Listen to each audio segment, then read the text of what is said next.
वालेकुम अस्सलाम, कैसे हैं आप? वासिल भाई, सवाल आर्ट और क्राफ्ट में क्या फर्क है? वाह। फौरन मेरे जी, सवाल जी। का जवाब दें। देखिए, जो काम हम सिर्फ हाथ के साथ करेंगे वो लेबर होता है, मजदूरी है।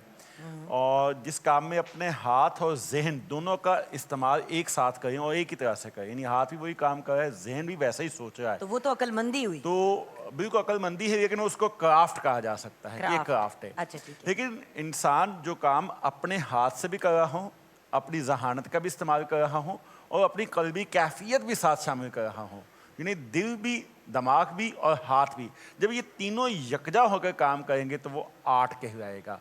वो ज़िंदगी का कोई भी शोबा, चाहे वो आप कुकिंग करें, ड्राइविंग करें, कोई गाड़ी बनाएं, स्टिचिंग करें, कोई भी काम करें ना, जब आप अपने दिल की कैफियत को उसमें शामिल करेंगे ना, तो उसके अंदर क्रिएटिविटी लाजमी आ जाएगी। और जब क्रिएटिविटी आएगी तो वो आर्ट हो जाएगा। और जब हम कैलीग्राफी की बात करेंगे तो इसमें आपका हाथ, आपका दिमाग, आपका दिल और इसके साथ आपकी रूह भी शामिल हो जाती है। चूँकि ये रूहानियत का फ़न है, तो इस एतबार से this is not only fine art, ये डिवाइन आर्ट भी है। और उसके साथ साथ जब हाथ और दिमाग और जबान की बात होती है तो उनसे हर किसी को महफूज भी होना चाहिए। महफूज, आपके बिल्कुल। हाथ और जबान लेकिन और ये उससे, जो ये काम आर्ट ऐसा को है, पॉजिटिव सिर्फ ये यूज काम करना नहीं चाहिए। बल्कि आर्ट से रिलेटेड जितने भी फनून लतीफ़ा का ताल्लुक जितने भी शोबों में जहाँ जहाँ भी आप, तो वो लोग आप नोटिस कीजिए जो कि वो सेंसिटिव भी होते हैं और ज़्यादा समझदारी से भी काम लेते हैं और पेशेंस उनमें बहुत होता है। वो इसलिए कि वो इतने Definitely. मसरूफ़ और मगन रहते हैं अपने कामों में कि बहुत सी चीज़ों से लाताल्लुक़ हो जाते हैं। तो ये भी एक ऐसा आर्ट है कि आपको बहुत सी चीज़ों से लाताल्लुक़ कर देता है, जो फजूल दुनियावी जिनमें ध्यान हमें देना दुनिया ही की चाहिए। फजूलियात से अगर आपको आप बचा के फ्री रखता है। रहेंगे, फारिग बैठेंगे तो सिर्फ और सिर्फ फजूलियात की तरफ An रुझान empty रहेगा। mind is a devil's Devil's workshop. work. आज के An idle टॉपिक के mind. हवाले से भी इसका बड़ा गहरा ताल्लुक है। अच्छा, आज क्या तकलीफ करें ये बताइए। आज तो वैसे हम लिखेंगे हुवा रहमान रहीम, हुवर रहमान रहीम। लेकिन जो आज का मौजू में अभी सुन रहा था कि ख़ानदान के हवाले से, देखिए इस फ़न का बहुत गहरा ताल्लुक है। जैसे ही आर्ट ऑफ राइटिंग है, कोरियोग्राफी, तो ज़िंदगी का जो एक बहुत बड़ा फ़न है ना, वो है आर्ट ऑफ लिविंग, रहने का, जीने का फ़न। जीने का वो ढंग। जो कि हम शायद, मैं समझता हूँ कि हमें कम आता है, हमें सीखना चाहिए कि जिया कैसे जाता है, एक अच्छी खुशमिजाज, खुशहाल, खूबसूरत ज़िंदगी कैसे जी जाए। दोबारा तो नहीं ना मिलनी है, एक दफ़ा अल्लाह पाक ने दी तो इसको अच्छे तरीके से जीना चाहिए।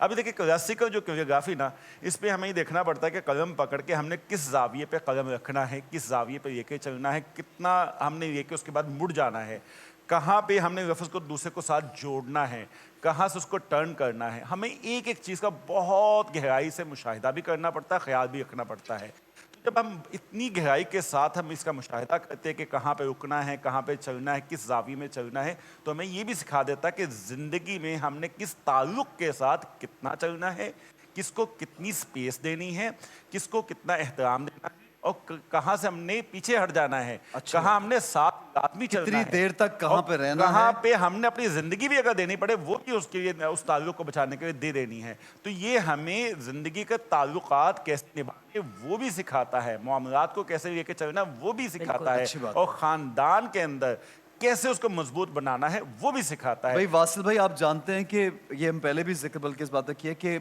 वर्ल्ड वाइड जो पहले हम इंटेलिजेंस को चेक करते थे कि भाई उसने टॉप कर लिया फलां सब्जेक्ट में, वो बहुत इंटेलिजेंट है, लेकिन there are different kinds of intelligence का EQ लेवल भी है, और 12 IQ तरह भी की है। 12 जी, तरह जी, की। जी, yes. उसमें सबसे ज़रूरी, सबसे ज़्यादा अहम जो इस वक्त दुनिया में मोस्ट इम्पॉर्टेंट है वो है आपकी इमोशनल इंटेलिजेंस।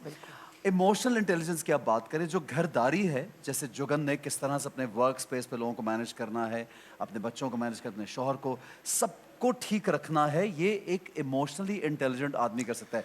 जो इमोशनली ज़ीरो होगा वो ये काम नहीं ये कर सकता। एहसन भाई, So ये आपने बहुत बड़ा, गहरी बात की बहुत आपने इम्पोर्टेंट पॉइंट दिया और है। हमारे मजहब में ये जी जी, सिखाया ऐसे ही गया है। इमोशनल इंटेलिजेंस यकीनन एक बहुत बड़ी मैनेजमेंट सिखाता बहुत है हमें बड़ी जिंदगी स्किल की। है। लेकिन इसके साथ साथ ये एक बड़ा खतरनाक टूल भी है। जिस इंसान को अपने जज्बात पे कंट्रोल हो जाता है ना, वो बहुत ज़हीन और बहुत बास्कर खुदगर्ज भी हो जाता है। उसे पता होता है कि मैंने कैसे अपने गुस्से को कंट्रोल करना है, कैसे अपनी खुशियों को हाँ, वो तो फिर नार्सिसिज्म में आ ये जाता है ना वासिल भाई।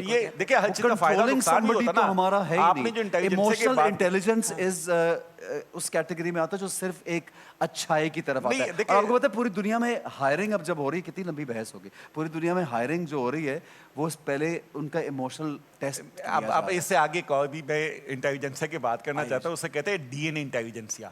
अब वो जो डीएनए इंटेलिजेंसिया होता है ना, वो असल लाइफ इंटेलिजेंसिया है। बकिया इमोशनल आपका या आपका साइकोलॉजिकल इंटेलिजेंस, बकिया जितनी भी ना, वो उसकी बाय प्रोडक्ट है। जुगन जो है वो खामोश हो तो गई। मैं इसमें आर्ट की बात करता हूँ। आर्ट जो ना आपकी वो जड़ों में, आपका खून के अंदर उतर जाता है, तो वो आपके डीएनए को, उसको इंटेलिजेंट बना बिल्कुल देता है। सही। ये ठीक इसकी है। खूबी है। बेसिकली वासिल भाई ये कहना चाह रहे हैं कि इनका डीएनए इंटेलिजेंट है, और आप मान लिया भैया, मान लिया। और आप क्या कहना चाह रही हैं? मैं इसलिए तो उनको